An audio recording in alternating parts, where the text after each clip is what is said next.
So I wasn't really sure how to start this video other than just start explaining what the goal of our trip was and kind of explain some of the different situations that happened along the route. So we started off with the goal of bringing 24 55-gallon drums of fuel from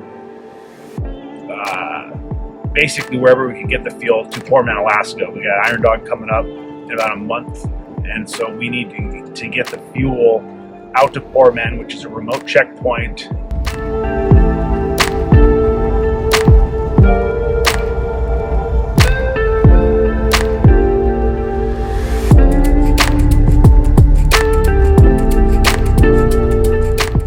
So we left Manly, Alaska early in the morning on Friday. It was about 10 o'clock when we finally got underway, and we headed towards Yukon River Lodge, which if you go down from Manly to the first place, Tanana, that's about 60 miles or so, and then downriver from that to Yukon River Lodge is about another 100. So about 160 miles for the first day. We did that relatively well. We got downriver at about 8 o'clock at night.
Saturday morning when we woke up, our first job was to fill up all 12 drums of fuel. So at Sam's gas pump, we pumped all the fuel into the drums and got them secured onto our sleds, and we took off towards Poorman. First 15 miles or so to Ruby are relatively easy. Once we got to Ruby, then we had to drive on the Poorman Road, which lasts about 28 miles up the hill behind Ruby.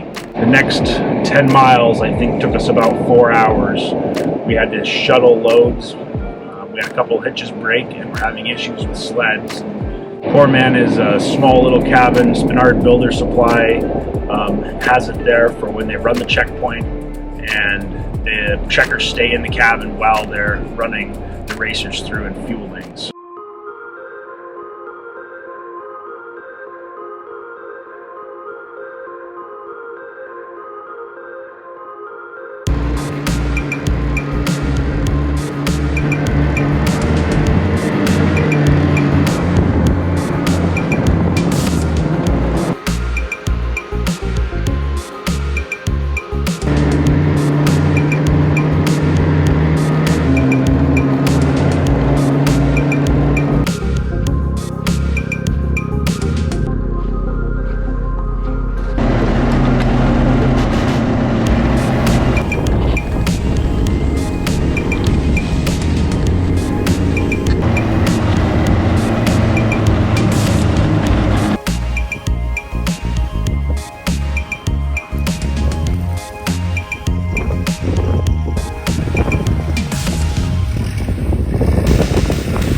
How was the trip in weather?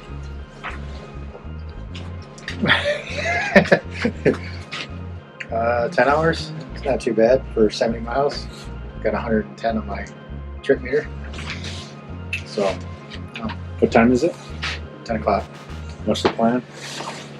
Head back to Yukon River Lodge. Yeah, it's gonna be late night.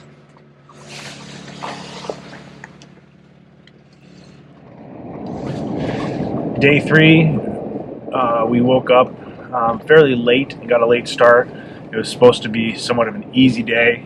We were going to go to Galena, Alaska, which was about 70 miles downriver from where we were staying, and the goal was to pick up the 12 drums that were flown in, and we were going to bring them back to Ruby and stage them for the following day to bring them out to Poorman. We got to Galena and we realized very quickly that not all of our fuel had been flown out. We had one pallet sitting there, but there were still 2 pallets that had yet to arrive. Working in remote situations, sometimes things don't go as planned. There didn't sound like there was space available on the plane, and so we had to improvise, and we found out that the next day it would be there, and so we decided that we'd bring the 4 drums back, and we would then come back the next day for the additional fuel and just do a long day to run it out to Poorman all in one shot.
Day 4 came, and what we had come up with is that myself and Roger Brown would head down to Galena to get this 6 additional drums. We purchased 2 more full drums at Yukon River Lodge. We were going to tow those out so that we had 2 full sleds that we're going to leave directly from there and go out towards Poorman, and then me and Roger would go get the additional 2 and head back to Poorman after that. 8 miles downriver before I hit a bump wrong, and with the weight in the back of my sled and the way that my trailer was towing, I couldn't recover and rolled my sled. We decided to purchase 6 additional drums at the Yukon River Lodge, and we're going to just leave from there. At this point, I didn't have a sled, so I had to park for the day, and the other 4 took out the 4 sleds for a relatively uneventful trip to the lodge. They did have a few drifts and a few different challenges that they had to overcome to make it there, but nothing significant.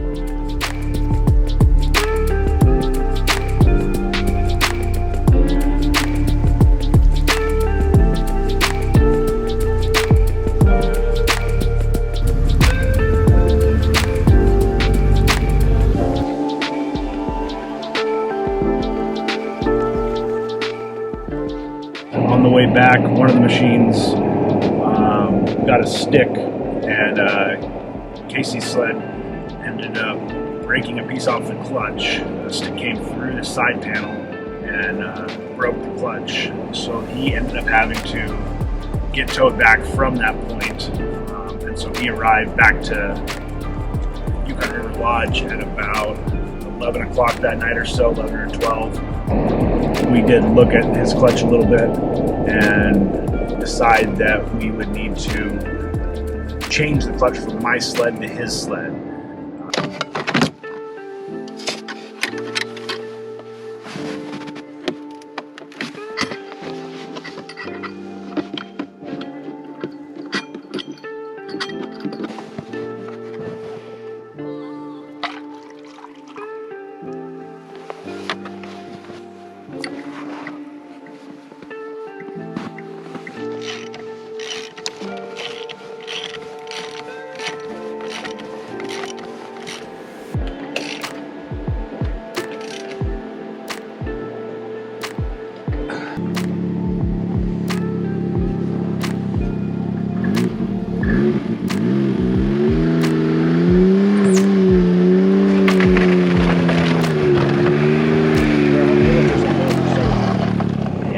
Next day we woke up and we got underway. Me and Casey rode 2 up on his sled, and we towed my sled behind Drew's snow machine all the way back to Tanana and then on to Manly. So we got to Manly. Matt, he continued the ride on back to Nenana, and we drove the 3 hours from Manly back to Fairbanks. The 5 of us went on this trip as volunteers. It's one of those trips that going into it, you're not really quite sure what it's going to bring. It was definitely an adventure. We had different challenges that we got to work through. We all ended up making it back safe and sound. We got all 1,300 gallons of fuel out to a remote part in Alaska. The racers will have the fuel when they come through the checkpoint twice this year, both to Nome and coming back from Nome. It was a great trip to see the trail and also be able to get some stakes in the ground early on where the people practicing can come through and see the trail and know where the markers are. Sam at the Yukon River Lodge treated us great. He showed us pictures of the summertime fishing around his place, and I definitely think we'll be going back for that at some point. It's just one of those things when you're in backcountry Alaska, you just don't know what you're going to get, and it met my expectations for adventure. I was glad to get out and be part of the race this year, even though I'm not racing. I feel like I contributed, and hopefully everyone enjoys the race coming up.